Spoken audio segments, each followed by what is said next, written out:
வணக்கம் ஃப்ரெண்ட்ஸ், இன்றைக்கி என்ன பார்க்க போகிறோன்னா சாம்சங் நான் இன்வெர்ட்டர் போர்டு தான்.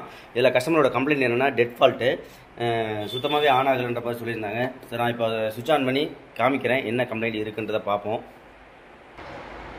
ஓகே, இப்போ பார்த்தீங்கன்னா சுவிட்ச் ஆன் பண்ணுறேன். சுவிட்ச் ஆன் பண்ணிவிட்டேன். நான் வந்து ஆன் ஆஃப் பட்டன் ப்ரெஸ் பண்ணுறேன். நமக்கு எந்த ஒரு பீப் சவுண்டும் இல்லை, ஆன் ஆஃபும் ஆகலை. ஸோ நான் வந்து சுவிட்சையும் ஷார்ட் பண்ணி பார்த்தாச்சு. சுவிட்சை ஷார்ட் பண்ணியும் பார்த்தாச்சு. ஸோ அப்பயுமே ஒர்க் ஆகலை. அடுத்து வோல்டேஜை நம்ம செக் பண்ணி பார்ப்போம்.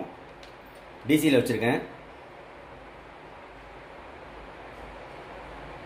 சரி, டிசியில் வச்சுருக்கேன். மீட்டரை பாருங்கள், மீட்டரில் வோல்ட்டு பாருங்கள். அதாவது சரியாக வைக்கலை, இப்போ வைக்கிறேன் மறுபடியும். மீட்டரில் வோல்ட்டை பாருங்கள், 12 வோல்ட் வருது. ஸோ அப்போ வோல்டேஜஸ் எல்லாமே வருது. ஸோ 5 வோல்ட்டும் செக் பண்ணியாச்சு, 5 வோல்ட்டும் வருது. ஸோ மறுபடியும் பாருங்கள், இங்கே 5 வோல்ட் வந்து பார்த்தீங்கன்னா இங்கே ரெகுலேட்டர் ஐசிலேயே, சாரி, அதாவது சென்சார்லேயே நான் செக் பண்ணி காட்டுறேன். மீட்டர் பாருங்கள், 5 வோல்ட்டும் வருது. ஸோ அப்போ 12 வோல்ட்டும் வருது, 5 வோல்ட்டும் வருது. But dead condition. சார், நான் செக் பண்ணிவிட்டு என்ன ஃபால்ட் இருக்குன்றதை உங்களுக்கு நான் இன்ஃபார்ம் பண்ணுறேன் ஃப்ரெண்ட்ஸ். Thank you friends. இதில் வந்து பார்த்தீங்கன்னா செக் பண்ணதில் அந்த கிறிஸ்டல் இருக்குது இல்லைங்களா, கிறிஸ்டலுக்கு பக்கத்தில் ஒரு ரெசிஸ்டர் ஒன்று இருக்குது. இதை பாருங்கள், எடுத்திருக்கேன். ஸோ அந்த ரெசிஸ்டர் வந்து கம்ப்ளைண்ட் ஆகிருக்கு. ஸோ இந்த ரெசிஸ்டர் வந்து கம்ப்ளைண்ட் ஆகிருக்கு.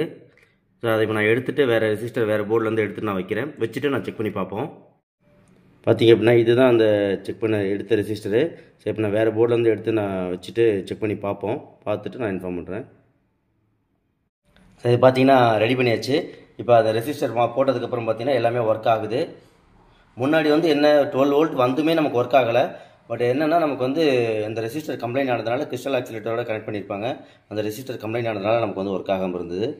பார்த்தீங்கன்னா அப்படின்னா இங்கே பார்த்தீங்கன்னா நான் கை காட்டுறேன். இதை பார்த்தீங்கன்னா இங்கே ரெசிஸ்டர் வந்து செக் பண்ணி மாற்றியாச்சு, வேறு மாற்றியாச்சு. இப்போ எல்லாமே பர்ஃபெக்டாக ஒர்க் ஆகுது. ஆன் பண்ணி பார்த்துருவோம்.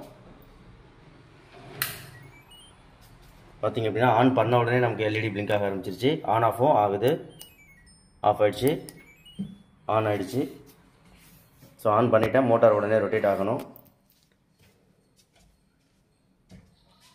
மோட்டாரும் ரொட்டேட் ஆகுது. ஸோ அவுட்புட்டும் வந்துடும். ஸோ டெட் கண்டிஷன் இருந்தது, ரெடி ஆகிடுச்சு. ஸோ சம்டைம்ஸ் வந்து நமக்கு வந்து வோல்டேஜ் எல்லா வோல்டேஜும் வந்தாலுமே கூட நமக்கு இந்த கம்ப்ளைண்ட் இருக்கும். நம்ம வந்து பார்த்திங்கன்னா AC, fridge, washing machine, PCB training எல்லாமே கொடுத்துட்ருக்கோம். போர்டு ட்ரைனிங் எடுக்கணும்னு நினைக்கிறவங்க ஸ்க்ரீனில் இருக்கிற இந்த நம்பருக்கு கால் பண்ணி டீட்டெயில் கேட்டுக்கோங்க. தேங்க்யூ.